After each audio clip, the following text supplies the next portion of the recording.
नमस्कार। आज तारीख है 18 मई 2026 और मैं हूं आपके साथ हेमंत कुमार। और आज सबसे बड़े डेवलपमेंट्स क्या हुए हैं आखिरकार अमेरिका ईरान युद्ध को लेकर के, क्योंकि सीज़ फायर के बाद आरोप प्रत्यारोपों का सिलसिला, बातचीत, ये सब कुछ होने के बाद अब आर्ट इस बात को लेकर के है कि युद्ध फिर और ज़्यादा भीषण तरीके से शुरू हो सकता है, क्योंकि दोनों ही देशों को यहाँ पर वक्त मिला है, समय मिला है। लेकिन इन सब के बीच चौंकाने वाली बात यह है कि जो अमेरिकी राष्ट्रपति हैं ट्रंप, उन्होंने एक के बाद एक सोशल मीडिया पर जिस तरीके की सनसनीखेज पोस्ट की हैं, उसमें उन्होंने ये संदेश दिया, उन्होंने ये संकेत दिया कि ईरान को वे ख़त्म कर देंगे। लेकिन इसी बीच और ज़्यादा क्या अपडेट्स आ रही हैं, इसके लिए आप इस वीडियो को पूरा देखिए, क्योंकि आज हम इस वीडियो में वो तमाम चीज़ें बताने वाले हैं कि अब इस पर आगे क्या हो सकता है और अभी क्या हो रहा है। क्योंकि सबसे बड़ी बात जो आज सामने आ रही है वो ये है कि मीडिया रिपोर्ट्स के मुताबिक जो ईरान जंग के बीच में 8000 जो पाकिस्तानी सैनिक है वो सऊदी अरब में तैनात किए गए हैं। यहाँ पर JF-17 फाइटर जेट्स और ड्रोन स्क्वाड्रन भी भेजे गए हैं। अब इसका खर्चा कौन उठाएगा? खर्चा उठाएगी सऊदी अरब की सरकार। ये पहली बार पाकिस्तान की तरफ से इस युद्ध के दौरान इस तरह से 8000 सैनिक पाकिस्तान के सऊदी में तैनात किए गए हैं, क्योंकि ईरान और अमेरिका की जंग अब ये सवाल उठ रहा है कि भीषण हो सकती है। लेकिन पाकिस्तान ने सऊदी अरब में जिस तरीके से अपने सैनिकों की तैनाती की है, वो 8000 सैनिक पाकिस्तान से सऊदी अरब भेजे गए हैं। संदेश क्या है और सवाल क्या है? लेकिन इन सब के बीच आप देखिए, इसमें 8000 सैनिक ही नहीं है, इसमें फाइटर जेट्स भी हैं, एयर डिफेंस सिस्टम भी तैनात किए गए हैं। और न्यूज़ एजेंसियों की रिपोर्ट्स के मुताबिक आपको बता दें कि ये जो तैनाती है वो दोनों देशों के बीच जो रक्षा समझौते हुए हैं उनके तहत की गई है। तो इसमें कोई बहुत ज़्यादा चौंकाने वाली बात नहीं है। लेकिन रिपोर्ट्स में ये दावा किया गया है कि पाकिस्तान ने करीब 16 JF-17 फाइटर जेट जो है, उनके अलावा ड्रोन स्क्वाड्रन, और इसके साथ साथ आपको बता दें कि उसके चीन में जो बने हुए HQ-9A डिफेंस सिस्टम है उसको भी सऊदी में तैनात किया है। ये भी सऊदी अरब भेजे हैं पाकिस्तान की तरफ से। अब पाकिस्तानी जो सैनिक है वो इन्हें ऑपरेट कर रहे हैं, जबकि जो पूरा का पूरा जो खर्चा है इनका वो सऊदी अरब की सरकार उठा रही है। और ज़रूरत पड़ने पर पाकिस्तान ने कहा कि और सैनिक भेजे जा सकते हैं, वो तैयार है उसके लिए। हालांकि पाकिस्तान की सेना, विदेश मंत्रालय और सऊदी अरब सरकार की तरफ से अभी तक कोई आधिकारिक तौर पर इसे लेकर के बयान जारी नहीं हुआ, लेकिन मीडिया रिपोर्ट्स में चूंकि ये जानकारी सामने आई है तो इसे आप तक पहुंचाना बहुत ज़रूरी है। अब इन सब के बीच में ईरान ने अमेरिका से हॉर्मुज की नाकाबंदी खत्म करने के लिए कहा है।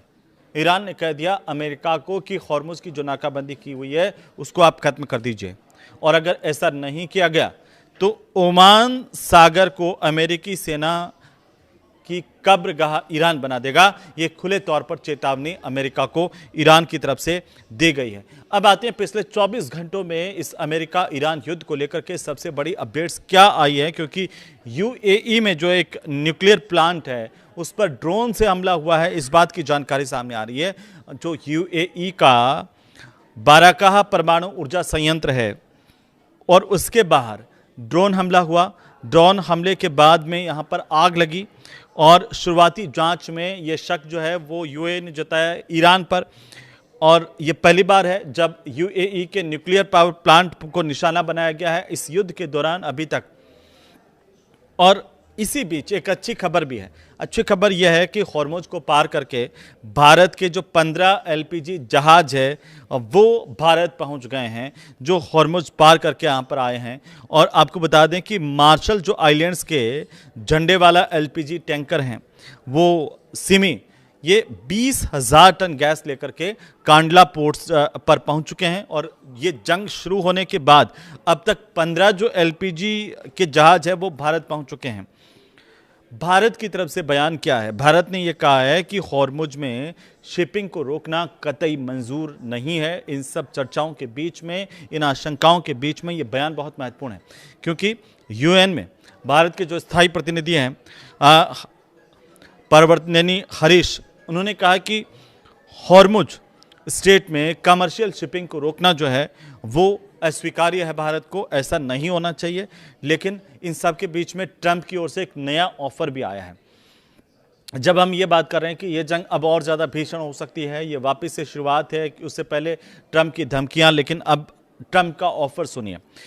ईरान 20 साल परमाणु कार्यक्रम को रोक दे तो वो हमला नहीं करेगा, ऐसा अमेरिका की तरफ से कहा गया है। ट्रंप की तरफ से ईरान को ऑफर दिया गया है। इन सब के साथ साथ ये भी कहा गया है कि जो आपका एनरिच्ड यूरेनियम है वो अमेरिका को आप सौंप दीजिए।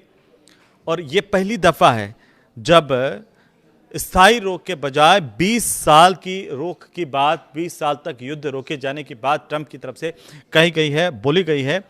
और हमेशा जो है वो इस तरह की बातें सामने आ रही थी कि स्थायी लगाम युद्ध पर लगे। लेकिन अब जो ट्रंप का नया बयान है वो अपने आप में एक अलग ही शिगुफा है कि 20 साल तक अमेरिका हमला नहीं करेगा अगर आप उसकी बात मान लो और परमाणु कार्यक्रम को अगर रोक दिया जाए। ईरान के परमाणु कार्यक्रम को सस्पेंड करने की बात कही है, पहले बिल्कुल खत्म करने की बात अमेरिका कर रहा था, लेकिन अब यह लग रहा है कि अमेरिका यहां पर एक कदम आगे बढ़ता हुआ आगे बढ़ करके इस युद्ध को कैसे रोका जाए, अंदर खाने अमेरिका के, ये भी एक बड़ी टेंशन है। और इसे इसी तौर पर देखा जा रहा है कि अमेरिका को अब ये जो टेंशन है वो घेर रही है। और अब अमेरिका चाहता है कि भाई आप परमानेंट अपना परमाणु कार्यक्रम ना रोकें, लेकिन 20 साल के लिए रोक दें तब भी हमें मंजूर हैं। यहाँ तक अमेरिका आ गया है कि आप एक बार सस्पेंड कर दीजिए। उधर सीज फायर के बाद में लेबनान पर इजराइल के जो हमले हैं वो लगातार जारी है। और संघर्ष विराम बढ़ने के बावजूद भी, सीज फायर बढ़ने के बावजूद भी किस तरीके से इजराइल ने दक्षिणी जो लेबनान है वहाँ पर 30 से ज़्यादा हमले किए हैं और हज़ारों लोग यहाँ से अब पलायन करने के लिए मजबूर हैं। लेकिन अभी अभी जिस तरह की खबरें आ रही हैं तो चलते चलते हम वो भी बता दें कि अमेरिका की जो नाकाबंदी है हॉर्मुज पर, उसके बाद फारस की खाड़ी में 84 जहाज़ों ने रास्ता बदल लिया है। अमेरिकी सेंट्रल कमांड की तरफ से ये जानकारी साझा की गई है। दावा किया गया कि ईरान के जो बंदरगाह हैं उनकी नाकेबंदी के दौरान अब तक 84 कारोबारी जहाज़ों का रास्ता अमेरिका ने बदलवाया है। और सेंटकॉम के मुताबिक इसके अलावा 4 जहाज़ों को डीएक्टिव भी किया गया ताकि वे ईरानी बंदरगाहों तक नहीं पहुंच पाएं। अमेरिका ने अप्रैल से ईरानी बंदरगाहों की जो समुद्री नाकेबंदी है वो शुरू की थी और इसका मकसद ईरान के तेल और गैस निर्यात पर दबाव बनाना था।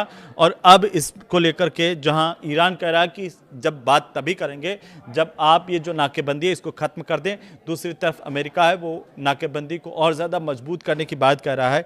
तो क्या अब युद्ध और ज़्यादा तेज़ी के साथ छिड़ सकता है या और ज़्यादा गंभीर परिणाम दुनिया को भुगतने पड़ सकते हैं? इसे लेकर आप क्या सोचते हैं? कमेंट करके हमें ज़रूर बताइए। आपको वीडियो कैसा लगा ये भी बताइए। नमस्कार।